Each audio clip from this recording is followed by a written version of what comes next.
اور جو تابعین عظام کا حق بنتا ہے ان کو دے دو، جو صحابہ کرام کا حق بنتا ہے وہ ان کو دے دو، اور جو اللہ کے رسول صلی اللہ علیہ وسلم کا حق بنتا ہے وہ ان کو دے دو، اور جو اللہ کا حق بنتا ہے اللہ کو دے دو۔ یہ پورا عدل ہے۔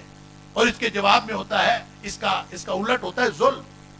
جو حق نہیں دیتا وہ ظلم کا نظام، اس کی مخالفت کرنی ہے۔ اللہ فرماتا ہے، نبی اکرم صلی اللہ علیہ وسلم فرمایا، اللہ فرماتا ہے میں نے اپنی ذات پر ظلم کو حرام کر رکھا ہے، لہذا تم بھی ظلم نہ کیا کرو، تم بھی ظلم کو اپنے اوپر حرام کرو، عدل کرو۔ عدل سے پوری زندگی بن جاتی ہے۔ اور جو اللہ کو اللہ کا حق نہیں دیتا، جو یہاں ایک دوسرے کو حق نہیں دیتا، ظالم ہے۔ جو صحابہ کرام کو حق نہیں دیتا، ظالم ہے۔ جو نبی اکرم صلی اللہ علیہ وسلم کو ان کا حق نہیں دیتا، وہ ظالم ہے۔ اور جو اللہ کو اللہ کا حق نہیں دیتا، ان الشرک لظلم عظیم، کائنات کا سب سے بڑا ظلم یہ ہے کہ کوئی شخص اللہ کے حق تلفی کرے اور اللہ کو اللہ کا حق نہ دے۔ لہذا مغرب نے ہمیں جو مساوات پر مبنی، غیر فطری مساوات پر مبنی جو نظام دیا ہے، وہ ایک کمزور بنیادوں پر قائم کیا ہوا نظام ہے، اور وہ کہتا ہے سب کو برابر غیر فطری مساوات۔ کیسے ہو سکتا ہے؟ باپ اور بیٹا کیسے برابر ہو سکتا ہے؟ استاد اور شاگرد کیسے برابر ہو سکتے ہیں؟ بڑا اور چھوٹا کیسے برابر ہو سکتے ہیں؟ صحابہ اور عام لوگ، عام امتی کیسے برابر ہو سکتے ہیں؟ اللہ کے رسول صلی اللہ علیہ وسلم اور امتی کیسے برابر ہو سکتے ہیں؟ اور خالق اور مخلوق کیسے برابر ہو سکتے ہیں؟ جب برابر نہیں ہو سکتے تو اس کا مطلب ہے انصاف کا نظام، جو آدھا آدھا کر دینے والا نظام ہے وہ نہیں چل سکتا، صرف عدل کا نظام چل سکتا ہے۔ اس لیے وَنَضَعُ الْمَوَازِينَ الْقِسْطَ لِيَوْمِ الْقِيَامَةِ، اللہ نے قیامت والے دن جو قائم کرنا ہے عدل کا ترازو، وہ موازین ہوں گے۔ اور وہ کتنے ترازو ہوں گے؟ ہو سکتا ہے اعمال بھی تولے جانے ہیں، قول بھی تولے جانے ہیں، ہر چیز تولی جانی ہے۔ اس کے لیے اللہ تعالیٰ شاید مختلف جو ہے وہ موازین قائم کر دے، کوئی ایک وزن، ایک ترازو قائم کرنے کی ضرورت ہی نہیں ہے، کئی ترازو ہو سکتے ہیں، اور ترازو تمثیلی طور پر بھی ہو سکتا ہے۔ ویسے تو حدیث کے اندر آتا ہے کہ دو پلڑے ہیں، اس کا ایک کانٹا ہے، بہت بڑا ترازو ہے، لیکن ہو سکتا ہے کہ یہ تمثیلی انداز میں بیان ہوا ہو۔ قیامت والے دن اللہ تعالیٰ نے ہر چیز کو ماپنے کے مختلف ترازو بنائے ہوئے ہوں، موازین ہے تو مختلف ترازو ہو سکتے ہیں۔ لیکن فرمایا وقال المجاہد القسطاس العدل بالرومیہ، یہ جو رومی ہیں وہ عدل کو قسطاس کہتے ہیں۔ اس کا مطلب یہ نہیں ہے کہ قسطاس رومی لفظ ہے، اس کا مطلب ہے رومی عدل کو قسطاس کہتے ہیں۔ آج بھی قسطاس کو جب زبانیں ایک دوسرے کو ٹریول کرتی ہیں، ایک زبان سے دوسری زبان میں لفظ ٹریول کرتے ہیں، تو وہ لفظ اپنا جو پروننسیشن ہے، جو ان کا لہجہ ہے وہ بدل جاتا ہے، ان کا جو آواز ہے وہ ساؤنڈ ہے وہ بدل جاتی ہے۔ تو قسطاس کو اگر آپ آج بھی واپس انگریزی میں جا کے دیکھیں تو یہ قسطس بن سکتا ہے۔ تو قسطس جو کو اگر آپ آج بھی دیکھیں تو انگریزی زبان میں جسٹس ایک لفظ ہے، ہو سکتا ہے یہ جسٹس جو ہے اسی کو مجاہد نے کہا ہو کہ قسطاس العدل بالرومیہ، کہ رومی جو ہے اس کو قسطاس کہتے ہیں، واللہ اعلم۔ لیکن یہ رومی لفظ نہیں ہے، اس لیے کہ قرآن کے اندر غریب الفاظ تو ہیں لیکن غیر عربی الفاظ نہیں ہیں۔ قرآن کے اندر سارے کے سارے عربی الفاظ، یہ عربی مبین میں قرآن نازل ہوا۔ المقسط، القسط مصدر المقسط، یہ بات بھی سمجھ لیجیے۔ اقسط یقسط، اقساط و قسطا، یہ جو ثلاثی مزید فی سے آئے تو قسط کا معنی ہوتا ہے عدل کرنا، اور مقسط جو ہے وہ العادل، اور اگر یہ ثلاثی مجرد سے آئے تو پھر اس کا معنی ہوتا ہے القاسط، پھر اس کا معنی ہوتا ہے جائر، ظالم، جو قسط نہ دے یعنی انصاف نہ کرے۔ یہ کیسے معنی نکلتا ہے؟ ابواب کے خواص ہوتے ہیں، اور جو ثلاثی مزید فی کے ابواب جو ہیں، ثلاثی مزید فی کا باب خاص طور پہ باب افعال جو ہے، اس کی ایک خصوصیت ہے اعطاء ماخذ۔ جو ماخذ ہے، جو مفہوم اس الکلمے کے اندر ہے، وہ دوسرے کو دینا۔ تو میں نے آپ کو عرض کیا تھا کہ عدل حق دینا ہے، اور جو حق ہے، جو دیا جاتا ہے اور لیا جاتا ہے، اس کو قسط کہتے ہیں۔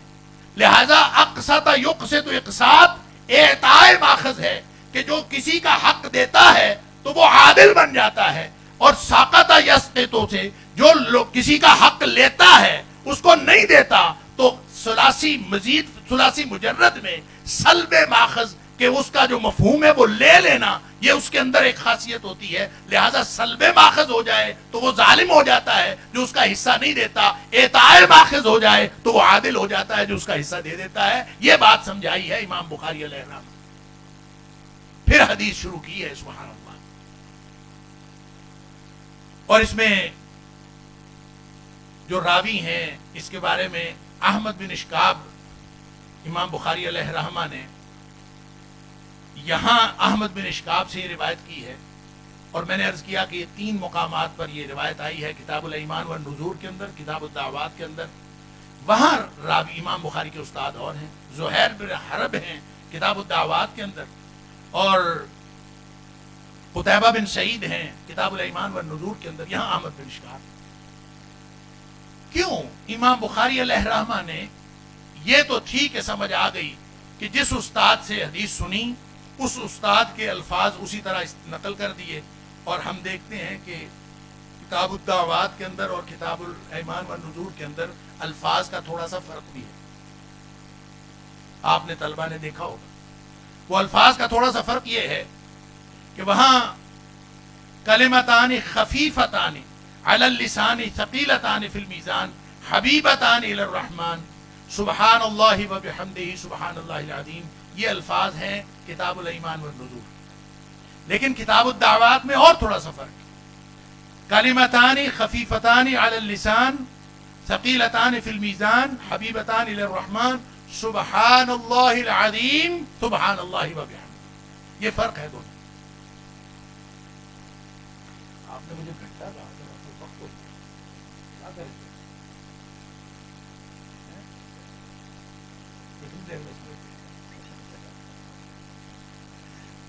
کوشش کرتے ہیں جس بیٹھنے کی۔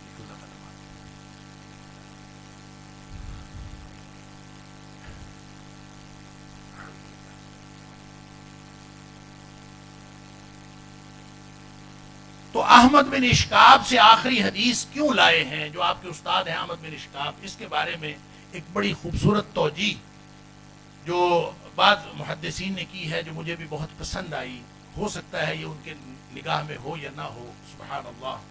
وہ یہ ہے کہ امام بخاری علیہ الرحمہ نے جو پہلی حدیث اپنی الجامع الصحیح میں نقل کی ہے، وہاں آپ کے استاد حمیدی ہیں، اور یہاں آخری حدیث میں آپ کے استاد احمد بن اشکاب ہیں۔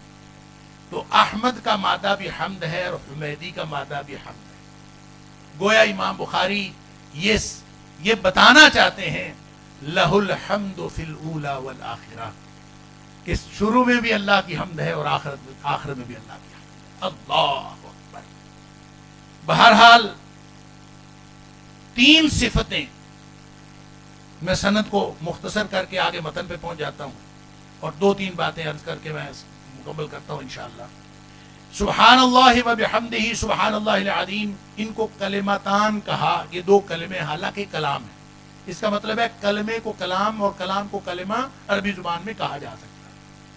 یہ کلمتان خفیفتان حبیبتان الی الرحمن، یہ اللہ کو بہت پیارے اور زبان پر بہت ہلکے ہیں اور میزان میں بہت بھاری ہیں، اور یہ میزان میں بہت بھاری جو ہے یہ محل ترجمہ ہے، جو ترجمۃ الباب ہے، وہ اصل میں امام بخاری علیہ الرحمہ اس حدیث کو اس لیے لائے ہیں اور ترجمۃ الباب اس لیے قائم کیا ہے کہ وہ میزان کے اندر وہ بہت بھاری ہوں گے، اللہ کو بہت پیارے ہیں۔ سبحان اللہ و بحمدہ سبحان اللہ العظیم، کلمات کیا ہے میں اس کے اوپر بعد میں آتا ہوں، لیکن یعنی ان کی تفصیل کیا ہے، لیکن اللہ کو کیوں پیارے ہیں؟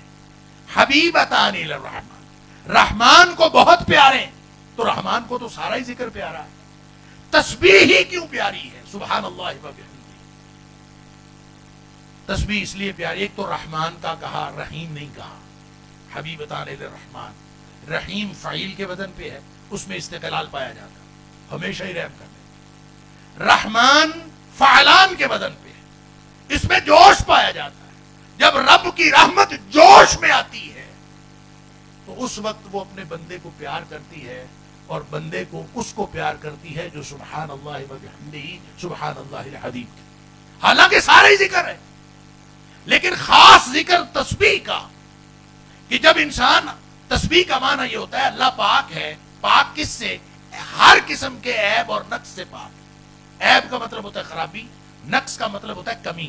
اللہ کی ذات ہر قسم کی خرابی اور کمی سے پاک ہے. جب وہ پاک ہے تو جو شخص اللہ کو ہر طرح کے نقص اور عیب سے کمی کا اعلان کرتا ہے وہ دراصل ہر قسم کے شرک کے بطلان کا اعلان کرتا ہے. سبحان اللہ عما یشرکون، قرآن نے بار بار ذکر کیا ہے سبحان اللہ عما یشرکون. اللہ کی ذات پاک ہے. دیکھیں ایک ہوتی ہیں صفات جلال، ایک ہوتی ہیں صفات اکرام. یہ سورہ الرحمن کے اندر جو آخری آیت ہے ذو الجلال والاکرام، تو صفات جلال بھی ہیں صفات اکرام بھی ہیں. اللہ کی صفات اکرام میں، اللہ کی صفات جلال میں سے یہ ہے کہ وہ اس کی بیوی کوئی نہیں، اس کا بیٹا کوئی نہیں، اللہ کا کوئی شریک کوئی نہیں. یہ جو اس طرح کی صفات ہیں یہ جلال ہیں. ان کو صفات عدمیہ اور صفات سلبیہ بھی کہتے ہیں. یہ اس لیے بیان کی اس لیے کہ مشرک جو ہے وہ ہمیشہ اللہ کے ساتھ کسی نہ کسی کو شریک ٹھہراتا ہے. لہذا سبحان اللہ کہنے والا وہ اعلان کرتا ہے کہ میں اللہ کو ہر قسم کے شرک سے پاک قرار دوں. جب وہ ہر قسم کے شرک سے پاک قرار دیتا ہے تو اللہ کو پیارا، اللہ کا پیارا بن جاتا ہے ہر وہ شخص جو سبحان اللہ و بحمدہ سبحان اللہ العظیم کہتا ہے. اور وہ یہ جو و بحمدہ ہے نا، اس کے بارے میں علماء نے اختلاف، یعنی تھوڑا سا اختلاف ہے کہ یہ واو کون سی ہے اور با کون سی.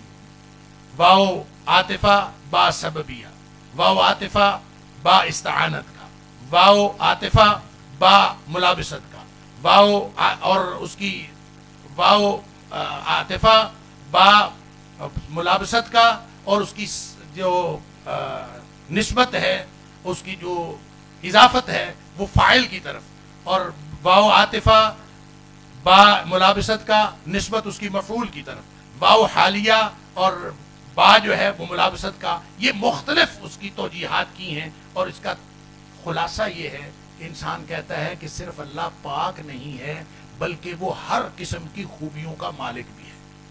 وَبِحَمْدِهِ، وہ ہر قسم کی خوبیوں کا مالک ہے.